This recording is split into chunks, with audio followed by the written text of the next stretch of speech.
31 দফা বাস্তবায়নের লক্ষ্যে বিএনপির অঙ্গ ও সহযোগী সংগঠনের উদ্যোগে কর্মী সমাবেশ হয়।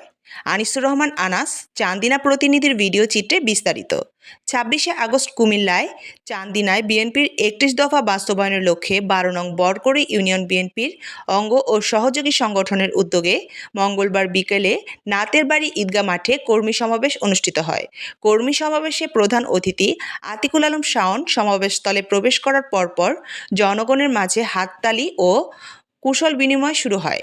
ইউনিয়ন সভাপতি সাদেক হোসেন মজুমদারের সভাপতিত্বে ও সাধারণ সম্পাদক সেলিম রেজার সঞ্চালনায় বক্তৃতা করেন প্রধান অতিথি আতিকুল আলম শাওন এবং চান্দিনা উপজেলা ও ইউনিয়ন নেতৃবৃন্দ।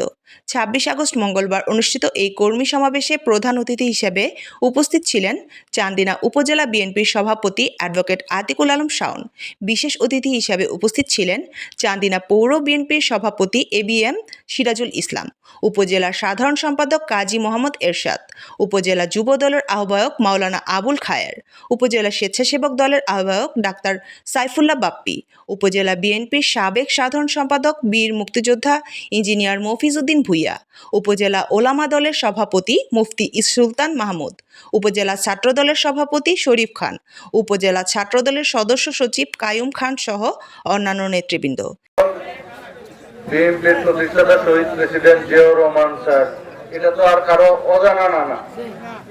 সম্মানিত উপস্থিতি, আমি শুধু এটুকুই বলি, আমরা বাংলাদেশ জাতীয়তাবাদী দলের নগণ্য সদস্য হিসেবে নিজেদের খুব ভাগ্যবান মনে করি, কারণ এই দেশ এবং এই দেশ ও মাতৃকার স্বাধীনতার বিষয়ে যে দলের সর্বোত্তম ভূমিকা, এটা হলো বাংলাদেশ জাতীয়তাবাদী দল। কারণ এবি নিউজ ডেস্ক রিপোর্ট।